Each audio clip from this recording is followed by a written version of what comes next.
Jacksonville. The child was born but couldn't sit still. 86 years later with no regret. You know that man can't sit still yet. The Great Depression couldn't get him down. He worked for his dad's store in town, collecting money in small amounts for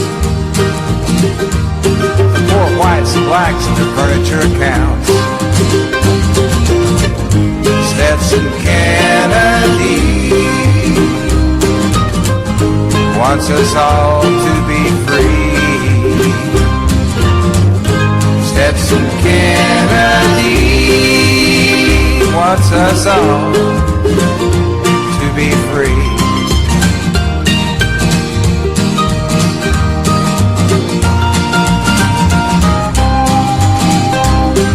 As he'd collect, he'd talk to folks. He'd hear legends, tales, songs, and jokes. Now this fine treasure he'd record and write. He was colorblind, didn't see black and white. Writer's project for the WPA. With Zora Neale Hurston, he earned his pay. Crackers and blacks, they talk for hours. It was a barefoot history of this land of flowers.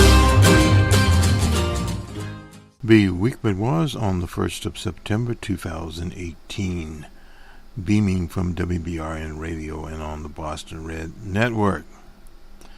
This week was a very interesting week in many things. A preliminary agreement supposedly is coming forward in the next 90 days on a revised NAFTA, the North American so-called free trade agreement without Canada, as announced by the administration of DJ Trump.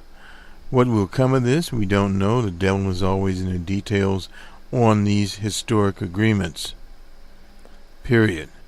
But Canada not being in the treaty as of yet, various machinations surrounding the Trump administration and Canada. No doubt incriminations on the part of the administration is not helping Canada at all. Mexico, however, is the larger piece. Some of it is over the automobiles between the two nations and how the cap will go. With those revision. Now, NAFTA has been around since the Clinton administration, thus it is a workable agreement for some. For others, it was a disaster. The trade unions, for working people in particular. Now, as far as we at least have heard, we don't get any provisions as far as workers are concerned with this so-called free trade agreement. One is very skeptical out of the chute from the word free. Word free in American politics, American culture, is very, very deceptive in itself. It's sort of like the term in American political philosophy and also in theology, free will. Well, there is no such thing. The free market, there is no such thing as a free market, period. That is a Disneyland occurrence. And when you start talking about it in terms of trade, where you have caps on various commodities, period, those are conditions of trade, sort of like tariffs. You can only produce so many into the country. You're not talking about a market situation where, according to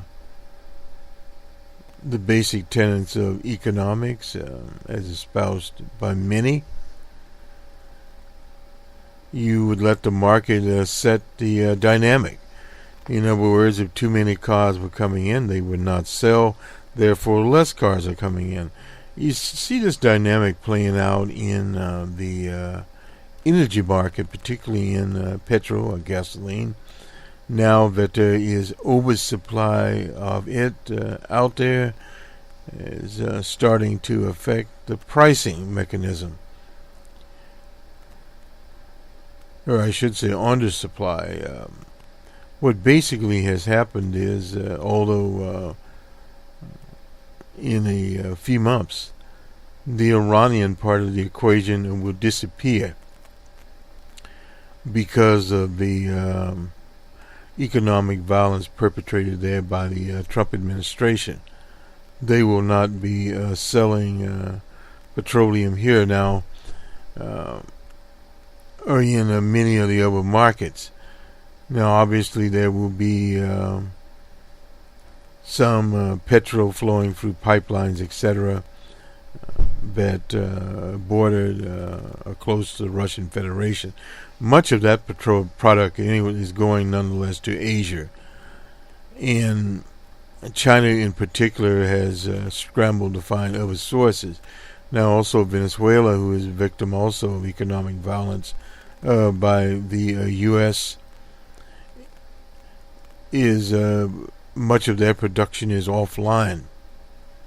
So you won't see that production appearing. And there are some others that in Nigeria, etc., that are having production problems, various types. So thus you don't have the full volume there that you normally would have. So you won't have oversupply. Even the shale oil operators in North America, U.S. and Canada, they had oversupplied. And thus, as wells are taken offline for various reasons, the supply becomes an undersupply. And we've not seen that in pricing. On numbers, man, stay tuned to it. You'll find more of it. We'll talk about the latest figures on growth revision there, and where it is going, where the consumers are going, where the holes in the whole forecast is. Much of the political wherewithal present administration, the Trump administration, is based upon quote-unquote the economy. That is fool's gold, because the economy in 2018 can change very, very quickly. It always has, but now because of various things that are happening, such as stock buybacks, etc., the values of companies are artificial, period. And when you get into commodities go up and down, not necessarily because of supply. An example, an artificial situation created by the Saudis agreeing not to only produce a certain number of barrels per day to keep the price of petrol or gasoline down in the U.S. So we see those kinds of things happening out there. But back to NAFTA, when NAFTA was negotiated, it was seen as the agreement where you would have goods flowing in North America between Mexico, the U.S., and Canada.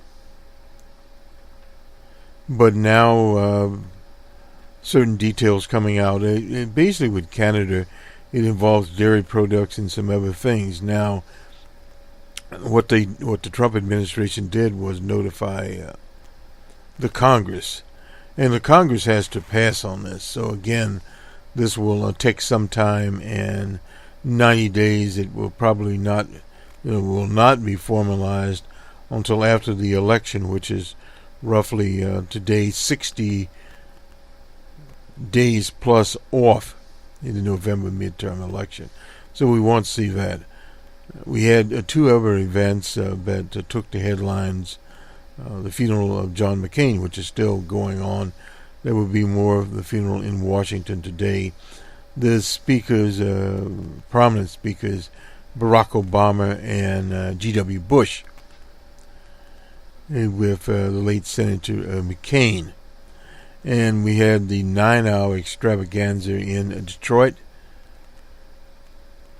at the Franklin family church there. Aretha Franklin was more of an entertainer. She was an integral part of the movement going back to Dr. King. She raised money. Aretha and Harry Belafonte went on an 11-city tour. And in places like Houston, in those days, it was a little bit different. They literally put a truck with gas in the back of the auditorium that they were using. And she continued on to sing. And that money went to Dr. King because the movement of Dr. King's organization was on the verge of bankruptcy. And as Dr. Sharpton pointed out today or yesterday in his speech, that they could not go to an African American bank because they were too small and depended on the larger banking community, and the European banks would not touch it. So therefore they had to raise money as they could, and they did. One of the things pointed out that Aretha over the years had given thousands of dollars to the quote-unquote the movement, including Operation Push, the 1988 campaign of Jesse Jackson, and various other things. She performed, raised money, or gave money out of her own bank account to many different causes. So the 9-hour event was a telling of her story. Yes, there were various functionaries there. We have a little over an hour edited part of it, and it will appear on our various channels with some brief commentary by us bringing together all of the speakers. One prominent person on the stage was the Chicago minister Louis Farrakhan. He was right there next to Dr. Sharpton. The Daily Caller wasted no time on saying that Louis was there, and that Dr. Sharpton read a letter from Barack Obama, who was not there. The only former president there was Bill Clinton. And, of course, the Hillary. She was sitting there also. And there were numerous other people, Whoopi Goldberg. We'll go into it when we do the report. We'll get most of them that are featured. The Hillary, as far as I know, did not speak in this 9-hour event. But as one commentator said, the idea of bringing Louis Farrakhan on the stage with the preacher J.T. What is his name? Anyway, I had his name just a minute ago. Out of Dallas, one of the mega preachers there that also spoke. You had Tyler Perry. I mean, various people were there, and a combination of people, Bill Clinton. They were all on the stage. And it was the right stage to have the national leader, Dr. Sharpton, there. So this affair was both a spiritual affair and a secular affair. And Jesse talking about these types of events, people show up for them. We've always felt they were morbid affairs, except for this type of funeral was a public funeral. Much in the cast of John McCain's, with the exception is John McCain was just a politician. Aretha Franklin was a movement person, period, and highly involved in the movement. Now, there have been others that have had some fundraisers we can think of, and we'll get this in the report there.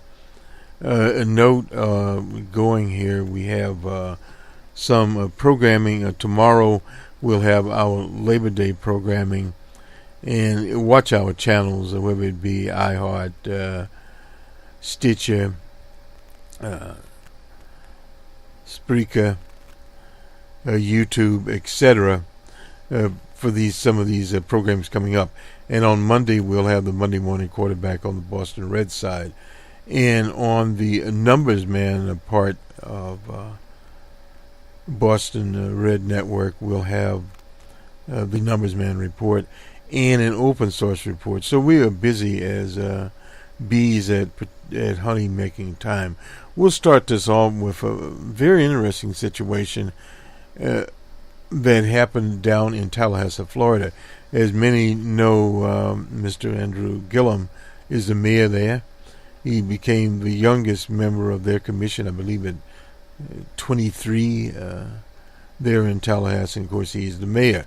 But they also had one of these so-called corruption investigations going on in Tallahassee, involving some people in city departments and some lobbyists. But the unusual thing was that the FBI was there on a sting operation, and the sting operation included cars, various types of surveillance of vehicles, etc.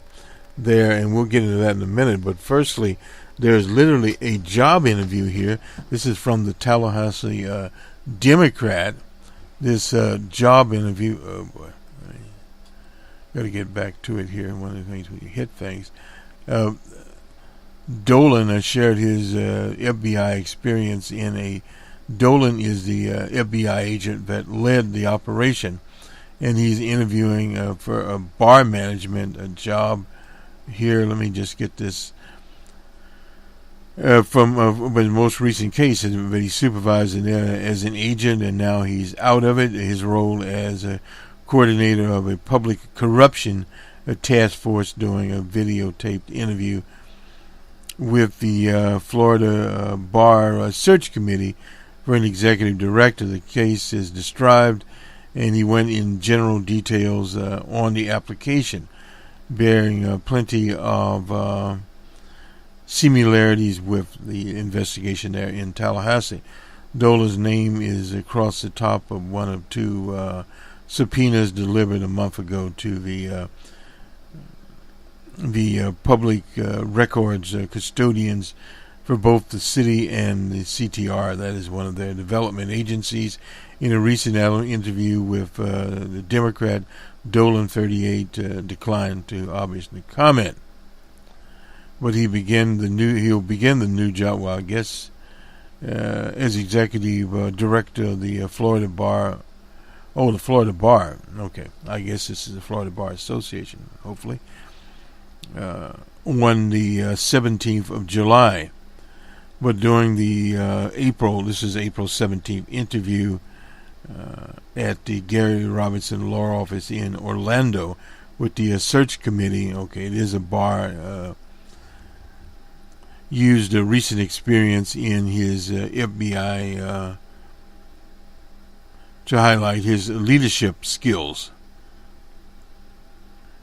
He told the search committee he was conducting a case in which we had an investigative team of 25 people that included agents, undercover workers, focused on techniques to gather evidence and analysis. The operation had a budget of $500,000. And on the application, Dolan said the investigation deployed 3 covert vehicles and airplane audio and visual surveillance techniques, and the use of techniques that hadn't been employed in decades. Dolan did offer one tantalizing tidbit following a question about the secrets he had to keep. He said that he was probably the only person at the table who's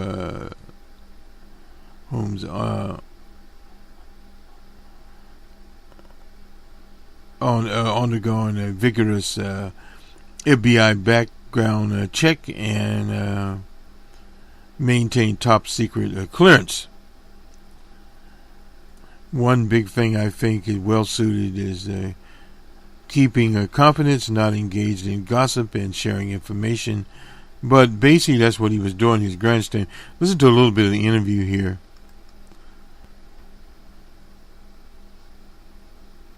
You met Barbara officially. She's our consultant for the search. So the way we're going to proceed this morning is I'm going to ask you a few standard questions, and then the rest of the committee will ask you follow-up questions, things of particular interest. And if in the course of that dialogue you have questions for us, please raise them, and at the end you'll have a chance to summarize your thoughts that you'd like us to have in mind.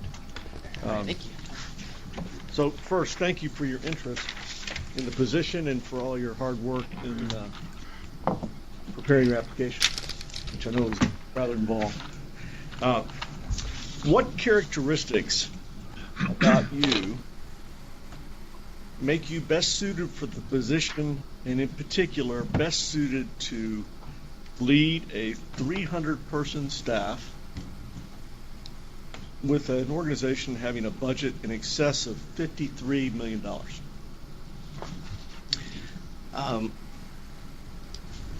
When I used to work for a law firm, we did a lot of lobbying, and when we'd hire new attorneys or new members of our firm, we had a saying: we could teach you to practice law, we could teach you to lobby, but we couldn't teach judgment. And fundamentally, what we were looking for was somebody who had the values and the capability to learn what they needed to and make good choices. I think through my work experience and my training, I have developed a skill set coupled with that judgment that would be helpful to ensuring that the President and President-elect and the Board of Governors of the Bar are able to implement their policy goals and to ensure that the staff of the Bar efficiently works to help carry those out.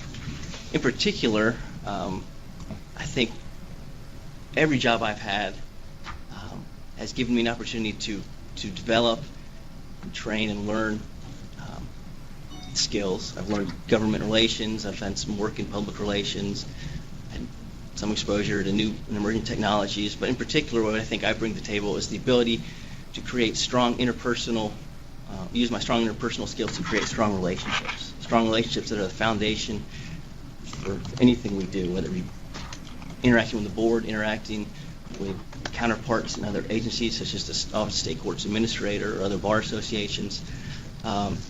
It's those communication skills and interpersonal skills that I think make me stand out, to get to your question, from the rest. That's about it. Thank you. Thank you. Big question, I get that. What is your greatest concern, Josh, in terms of your ability to serve as executive director? Greatest concern? I don't know how concerned.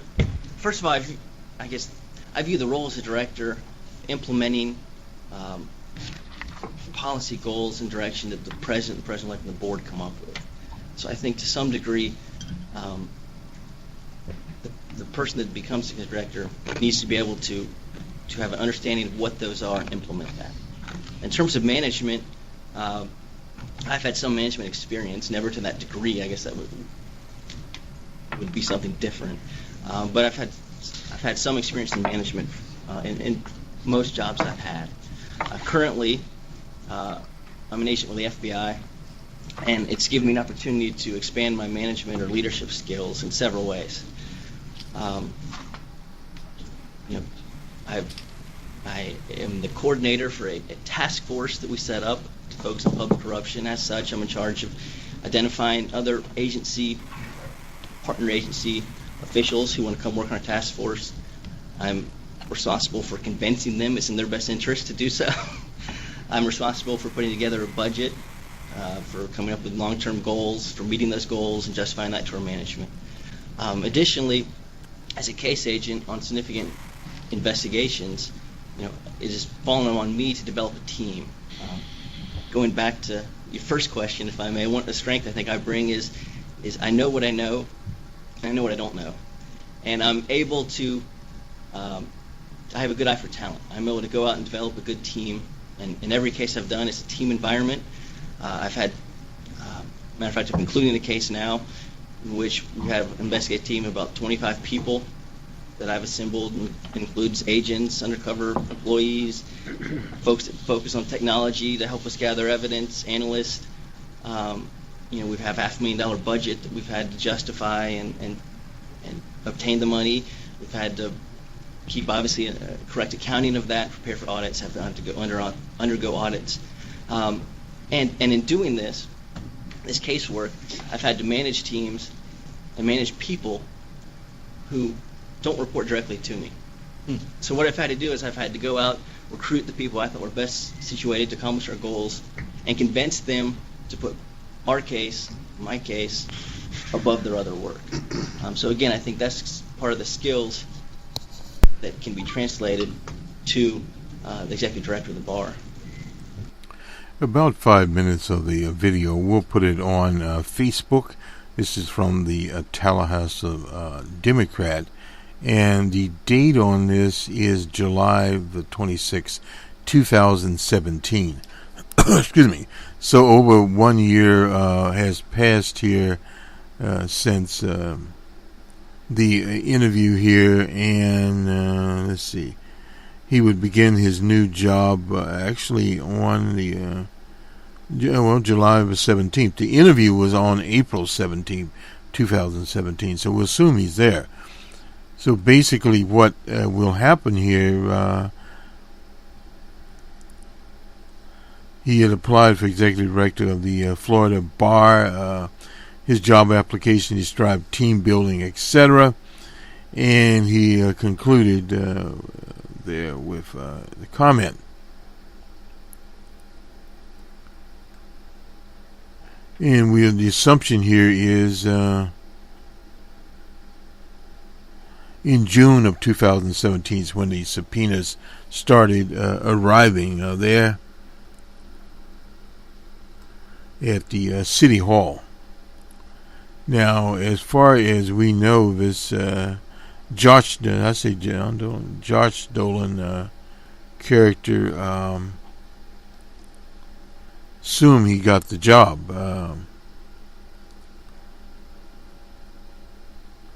Well, there's more than one Josh Dolan around. Let's see if we got the right one. No, British Hiroshimaana, not the right Josh Dolan. Anyway, a lot of Josh Dolans running around here. I thought we would find something, and we have not. It's towards the entertainer, so we'll just give up the ghost on this one. This is something we'll develop more on. And we talked about last night on Friday Job of this investigation there, and the search warrants that were served, and various other things happening around Mr. Gillum. And the headline here is, we'll finish this up, looms over Democrats' historic campaign for governor in Florida. We haven't heard any more, and this was on the 31st of August. Emma Brown and Bev Reinhardt were the people here that brought this out, and more about the story. So we'll have to get back to it. Now let us move on here a little. Another Washington Post story. We have Uncle Carl Rowe. We'll bring him in here. Polled by shrinking polls. Trump inches towards impeachment. I doubt that. What they're talking about here is the Washington Post ABC poll showed that 60% of the voters disapprove of DJ Trump. But that's just one poll. The average at the statistician Dr. Silver shows Trump with 53.4 disapproval rating, which is better than the 56.8 peak last December. So you're going to see various places here, the presidency is not in good shape when the best spin on the poll is it's an outlier. Only 53% of the country think the president is terrible. Well, that's been going up and down, but we need to remember, historically, the last few years, presidents have been in the 40s, not unusual there at all. The 538 forecast for midterm puts the likelihood of Democrats taking the House at 70%, chances of the Senate as lower. Wouldn't pay very much attention to their projections. They've been wrong in the past, period. To put it in perspective, in January of 1974, totally different poll numbers on impeachment were better than Trump's are now. No doubt. But polling was different then, and of course you didn't have social media doing a tricky dick. Period. And as far as the talk of impeachment, from a strategic standpoint, if the Democrats do get the House back, that would not be their first line of business, because first of all, you face a very contentious Senate, and as long as the Republicans have a majority there, it would be just a exercise in futility. Now, the same thing happened with Bill Clinton. The House passed out impeachment, and he was impeached, and of course tried before the Senate. The Chief Justice was presiding, the late Rehnquist. But they did not have the votes. The Democrats did. Thus, Bill Clinton remained in the presidency and ran for re-election, which would have been the referendum on Bill Clinton, and he won handily. He, of course, was at Aretha Franklin's funeral on Friday. So we can kind of close that out. And everyone here, why so many people are coming to see Beto O'Rourke, a revolt against Trump, a demand for compassion. This is Fort Davis, Texas. Dozen Texans gather in a grassy courtyard between a historic hotel and a bistro. They brought their kids, their dogs, etc.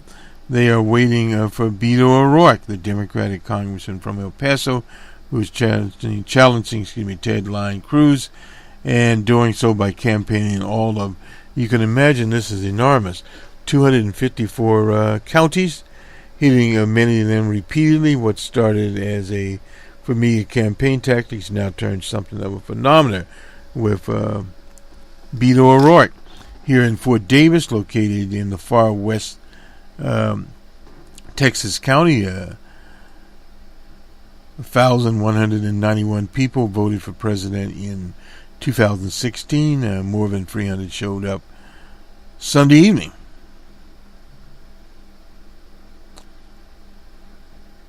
In Mushu, in deep conservative Texas panel, home to a statue of old Pete, a mule that attended G.W. Bush's 2001 inauguration, and more than 50 showed up for a meeting there. Although Democrat enthusiasm has exploded across the country, few candidates have found the fervor levels of O'Rourke. He's 45 years old. He intends to run a positive campaign, one focused not on Trump or on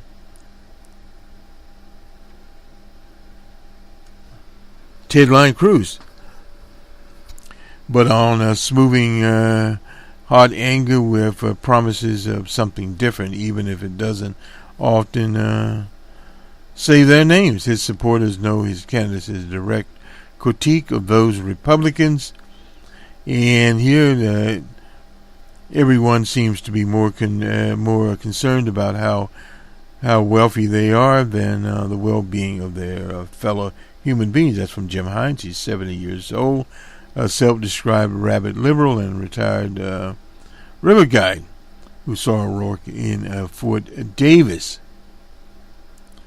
So this is good. the NBC News Marcus University, upstate New York college, headed down to 4 points in a state. DJ Trump, and this is interesting, he only won Texas by 9 points. For a very red state like Texas, DJ didn't do that well, even in Texas, period. Although Cruz and O'Rourke have both raised about $23 million. O'Rourke's funding has escalated dramatically. In the most recent report, he raised $10.4 million to Cruz's $4.6 million. A lot of people don't like Ted Lion Cruz.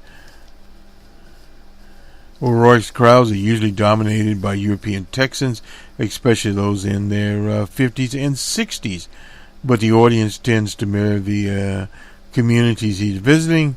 During stops in West Texas and near major cities, many Latinos show up. That needs to happen at a brewery in Amarillo. The average age skewed lower in a school in Houston, the suburbs. Parents brought their young children. A little bit about Mr. O'Rourke here, raising money from Hollywood and Bedwood and every place else. There is such a lack of compassion in the political environment. We forget that we are all one race of people, and that is the human race. That's from Mary Howell. She's 37, an executive assistant who sat in the front row of his Mr. O'Rourke's town meeting in Odessa, Texas, in Oil Place. So, I mean, he's getting around, and you start watching these crowds. I often tell a story of what happened to us in Seattle. We had 25,000 people downtown Seattle. This was the late Dr. George McGovern. But we found out that the people at our rally were the people that actually voted for us. So, a different situation, period. At the clubhouse of an RV resort in Rockport, Patty Bostic stood to tell O'Rourke about raising her 2 grandchildren. So, I mean, these are the kinds of human stories that are out there. Mr. O'Rourke will do very well in his campaign because of what's going on. He is running his campaign as simple as possible. His campaign ads featured snippets of a video shot on an iPhone. That's interesting, the iPhone. I remember the late, great Jerry Pippin and some of his technical people pioneered using early versions of the iPhone to do some of the video commercials that they were doing at the time. And, we're talking 10 or more years ago. Let's see, at least 10 or more years ago. But that was happening. And nonetheless, for Beto O'Rourke, we'll go now to Uncle Carl Robe here. And the other horse race, he calls it. He's writing in the Wall Street Journal on the 30th of August. There are 2 battles underway, one for control of the U.S. House of Representatives. The first and better known is the other, which the parties will have the majority when the 116th Congress meets in January. This is determined by roughly 60 competitive districts at play in the 435 electors in the House of Representatives. Democrats now enjoy the upper hand. The second fight,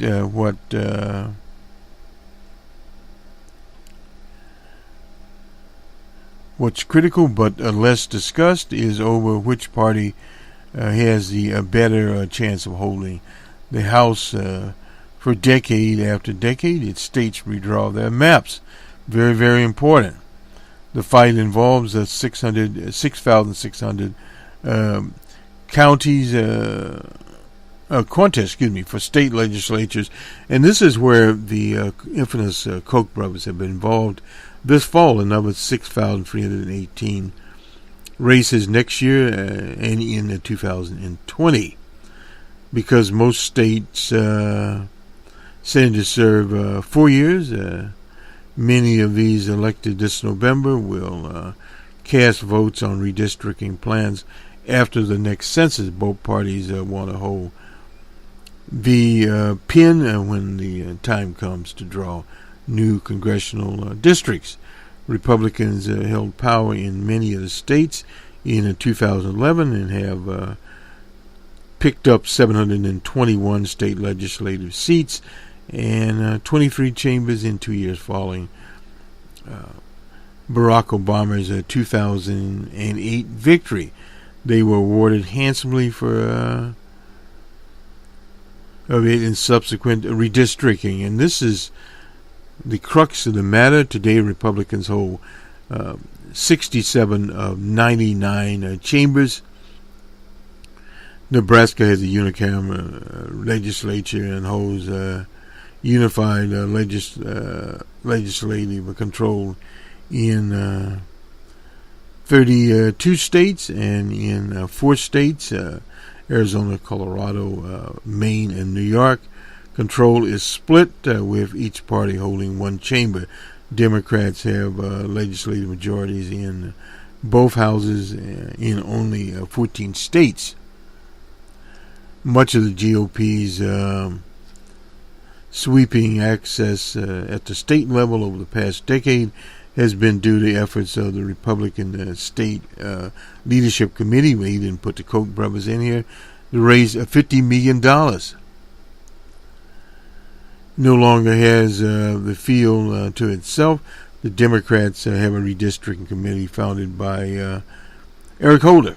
He was also spoke at Aretha's funeral. Aims to reverse the balance of power in state legislatures. It has recruited President Barack Obama's political committee, Organizing for America, as a partner. The Democratic version aims to raise $40 million this cycle, in addition to spending on state election.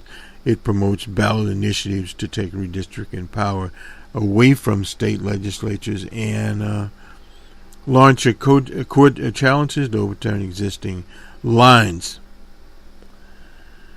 It launched successful challenges in Pennsylvania and also is pursuing a similar case in North Carolina. The GOP and Democrat aligned groups are focused on 3 sets of target states expected to gain congressional seats following the 2020 census. 7 states are expected to gain U.S. House Representative seats. Republicans now hold large majorities in 4 of them. Florida, Montana, North Carolina, and Texas do not appear to be at risk, although Democrats will be taking runs at the Florida Senate and North Carolina House, but expect fierce battles in only 3 this year. In 2020, the GOP has only a 4-seat majority in the Arizona Senate and a 2-seat majority in Colorado, where they are a majority in the Assembly. While Democrats hold Oregon's House by 10 seats, they only hold the state's Senate by 4. 9 states are expected to lose congressional states of those having strong legislative majorities in 5: Alabama, Michigan, Ohio, and Pennsylvania, and West Virginia, while Democrats have Illinois and Rhode Island, which has only 1 House seat. But the other 2 are up for grabs. The Minnesota Senate is now 30-30 with 1 vacancy.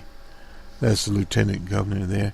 And the Republicans control the New York Senate 32-31, only because an independent Democrat caucuses with them. Now, this is a situation that Cynthia Nixon talked about, and there needs to be some arrangements of politics in the New York State, and hopefully her campaign will bring about some of this. Period.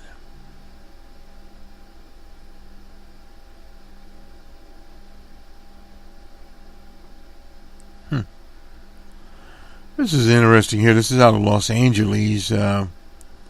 Fatally shot a former actress on ER. Vanessa Marquez, who played a nurse on it was the 90s series. The episode unfolded at around 4:45 when three police officers and mental health clinician tried to check on Marquez at her apartment in three apartment buildings in Pasadena. This according to the LA Times. Appeared the female was gravely disabled. Anyway, nonetheless, she supposedly grabbed a BB gun and was killed. Let me just go to the LA Times, then we'll do the sports on this story. We always do stories from the West Coast. Oh boy. Oh. Vasquez shot and killed by South Pasadena police during a welfare check. She was 49 years old, who said that she had banished what is a BB gun at them. The death's now being investigated by the LA County Sheriff Office. They spoke to her for more than 90 minutes in an effort to persuade her to accept medical help. While they were talking, Vasquez grabbed what officers thought was a semi-automatic handgun and pointed at them. It was a BB gun. And we'll follow this story more on what is actually going on there. So let's get to the sports and ESPN, where we normally get the baseball scores.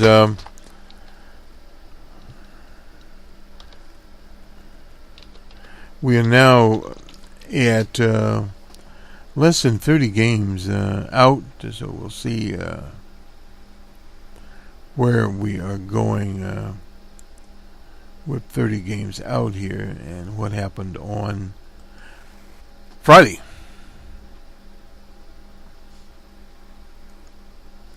Nonetheless, the Tigers and the Yankees finally pulled one out 7-5 in New York. The Brewers and Nationals, Brewers 4-1 in that contest, and in 10, the Cubs were in Philadelphia.